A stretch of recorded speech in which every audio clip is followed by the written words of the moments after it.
what you know and what you don't know.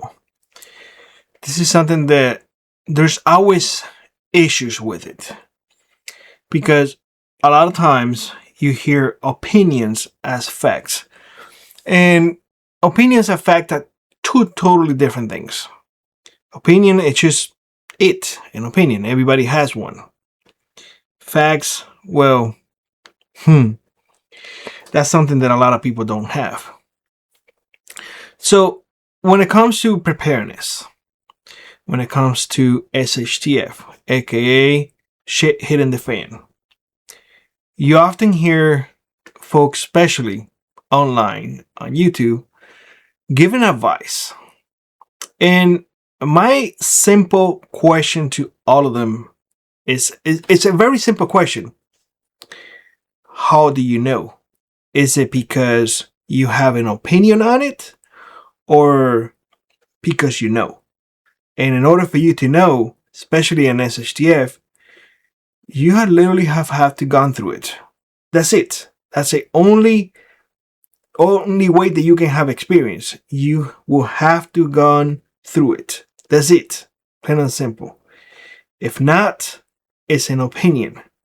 And I don't know. Tell me, what do you think is an opinion? It's like, should I take it seriously? Or should I look at those who actually have gone through it and be like, you just telling me something that actually happened? So I want to bring that up to y'all because I want you to start going into prepper channels and ask that simple question. How do you know? When they talk about SHTF, how do you know? And I think it's a very fair question to ask, right?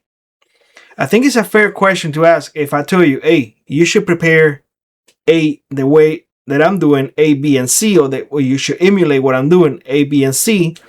You should be able to ask me, well, how do you know that the SHTF can be this way? Are you saying it to me because you read it in a book? Or are you saying it to me because you have gone through it? Same thing with when it comes to firearms. And I have been harping on the firearm things. It's like, well, how do you know? Do you know because somebody told you, or do you know because you own it and you have used the platforms, or if you have used that they're showing? Because saying that, let's say for example, saying, I'm gonna pick one of my favorite ones, saying that the PS90 is a piece of crap. The PS90 is the civilian versions for the P90. It's a 5.7 by 28.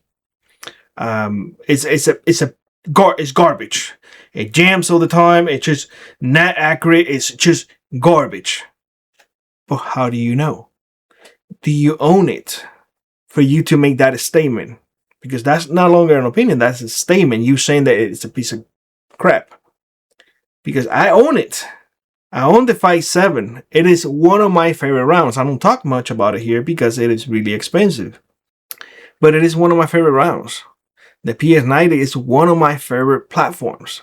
To me, it works awesome.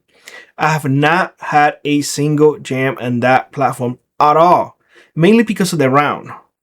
Because it is not a regular round that you can reload yourself. It has a coating and everything. But you're going to pay for it too. We have the pistols to go with it. It's an amazing round. But when you have folks saying otherwise, it's like, but have you tested? You get what I'm saying? So there goes the opinion versus what you know. Same thing here when SHTF. I try to bring what I know based on what I went through. Plain and simple. I can't tell you how bad it's going to get here. That will be an opinion. I think it's going to get worse than what I experienced in Cuba because we have something that in Cuba we did not have, which is firearms. And that right there will bring SHTF here, in my opinion, to a totally different level. It will be more bloody, in my opinion. Facts. SHTF, what I went through, there was hunger, lack of water, lack of fuel, lack of resources, a lot of lack of things, a lot. So I always come here saying, hey, you may want to have this resources. It's going to be a war of resources because that's what I went through. You get what I'm saying? I talk about the woods or, you know, hunting and tracking and the backpacks that I carry because it is what I carry, what I use. I can't come in here and tell y'all, guys, let's go and I don't know. I'm drawing a blank now. Oh yeah, the fire starter that I show you all that I have over there still that I haven't tested it. Go buy it. I think it's going to be great when I haven't tested it yet. You see what I'm saying? It's like, it will be disingenuous of me saying something like that. But people do it all the time. They do it because they read it and that is their opinion. It's not factual. But they run with it. And people believe them.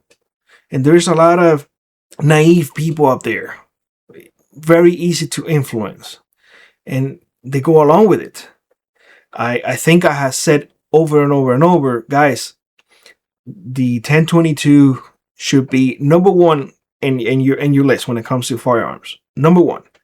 I will encourage you to get a takedown, but if not, you know, just have a regular 1022 and as much parts as you possibly can. I'm actually, yet again, I'm making a list of more parts, like to get more extractors, more springs, and whatnot to put away for the 1022. I'm focusing now on the 1022, and I'm making an order for it because I know how hard things can be to get a hold of in an SHTF because we went through it. I went through it in Cuba. If you had a motorcycle, very common in Cuba, two-stroke motorcycles. Two strokes are the ones you have to put the oil in the fuel. Okay, it's not like the other ones.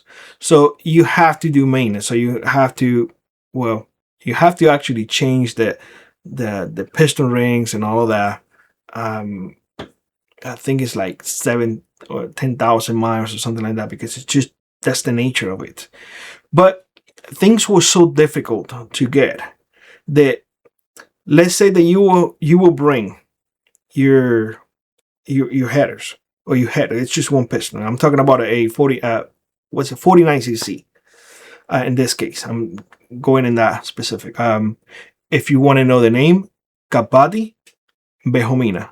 Those are the names, and they're very common in Cuba. But you will bring the piston. Sometimes you have to rectify everything inside, but you will buy in this location, in this province, and I'm going to use a province or area, and you will get it some in the Havana and some in the other end of the island because there was just nobody else fixing it, and everything was so scarce that happened. Rice and beans.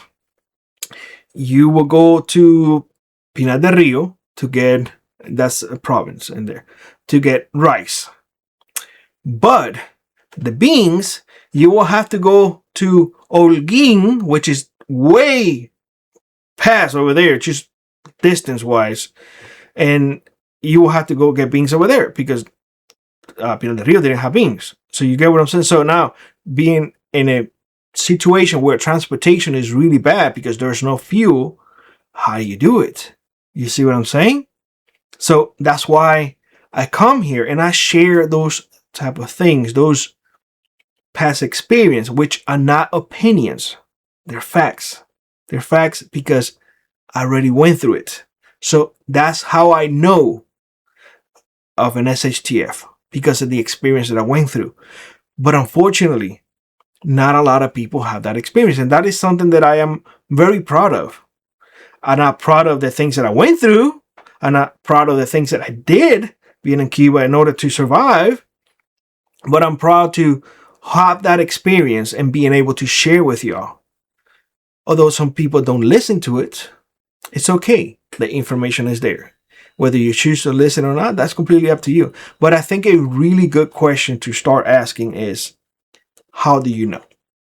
I don't come here and talk about military tactics or anything like that, because I don't know if you remember, but I mentioned in a few videos, past videos, I'm not in the military.